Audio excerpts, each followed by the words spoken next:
world would you choose champagne to start your journey through the ins and outs of breast cancer? Isn't champagne a celebratory wine? And who would celebrate a cancer diagnosis?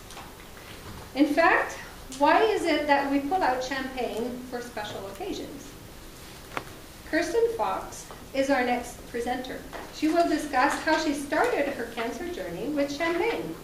During her speech, she will share why we all pop a bit of bubbly for celebrations, and you will learn how to be a better champagne consumer.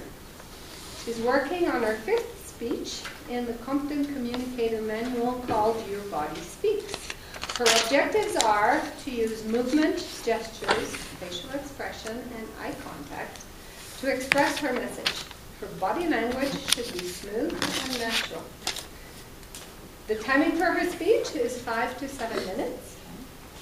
Here now is Kirsten Fox with her speech entitled From Bubbles to Biopsies. Please welcome.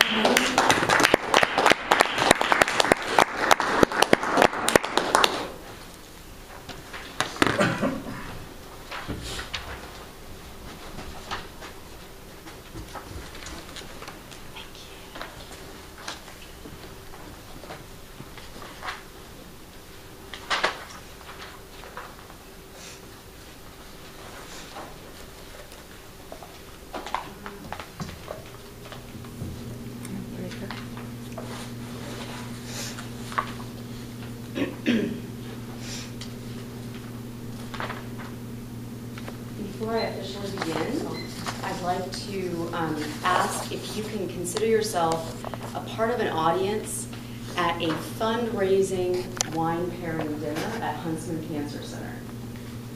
You are the audience there, okay? Thank you.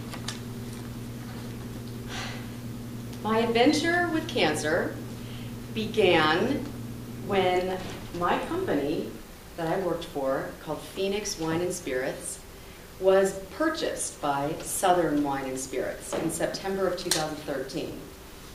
Now, why I would consider my adventure with cancer to start then, I'll give you a little background. So, the little company I worked for was 4 people. We didn't have any health insurance at Phoenix Wine and Spirits. Southern was very interested in our company because we had a very good portfolio of wines.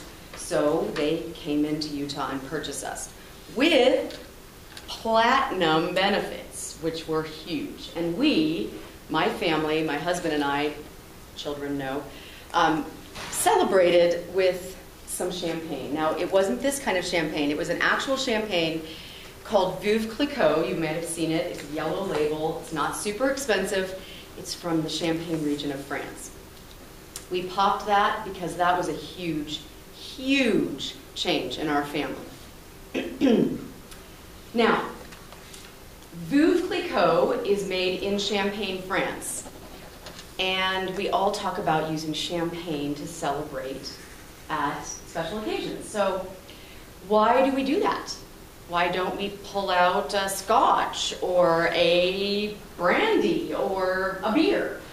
Well, I guess my husband usually pulls out a beer, but I'm all about the sparkling wine.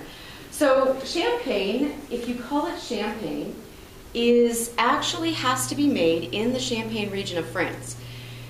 You call everything else in the world sparkling wine. That is the other descriptor for bubbling wine. And the way this started is fascinating historical foray. Is around 1600 when people were starting to make wine. They didn't understand what was going on in the fermentation process, but they thought there were some cool things going on with grapes and when you squeeze them, what happened to the juice. So I'm sure you've all heard of Bordeaux, France, and they're a very famous region. They were producing some really fun, interesting, and good red wines. So the Champagne region of France, which is much further north in latitude, decided to get in on the game. They were going to compete with their Bordeaux Schmordo, they were gonna take them down. So they started growing red grapes, and red grapes don't grow very well in cool regions. They came out, they were super high in acid, and they never really fully ripened. It wasn't a really good place to grow red grapes, but they didn't really know that. They just kept growing these grapes and trying to make this wine like their Bordeaux neighbors and compete with them. And lo and behold, they would bottle this wine. It was kind of not very good, and they would actually put it away. And it was so cold in the Champagne region that the yeast inside would go dormant because it was so cold.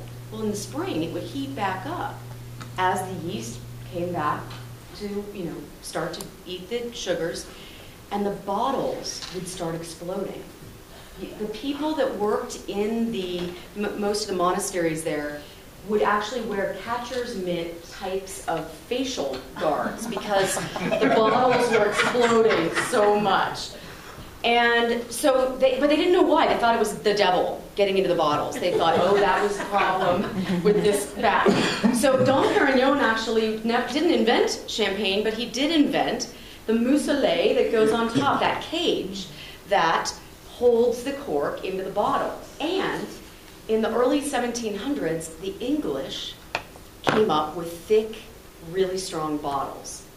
So with that, the Champagne region started to be able to have a new cloak to wear. They could actually start harnessing these bubbles instead of fearing them. And coincidentally, kings and queens were crowned in Rheims, which is in the Champagne region. So they started using champagne, bubbling wine, to celebrate the coronation of the kings and queens. So the middle class started following and enjoying and wanting to be like the royalty. So that is where the champagne at celebrations started. It was adopted by the middle class, and we've all become basically victims of marketing. So that's why we use champagne, and that's why my husband and I were celebrating my new position at a new company. So as that goes, I had new insurance, and I went to a new doctor because my new doctor was covered by my new insurance. My new doctor said, have you ever had an MRI for your breast exams instead of just your mammograms? My last mammogram had been perfect in December of 13. This was in May of 14. I said, no. She goes, okay, well, let's get you in for one of those. I did. I went in, and there was a 1/2-inch tumor in one of my breasts. The mammogram hadn't shown it, the MRI did. And so I went through my fun and process and adventure of all the different things that you go through when you have cancer. And I have a nice new rack now, which is fun as a 52-year-old. And as I reflect back on my cancer adventure, I think about how many pivotal times are only visible in retrospect.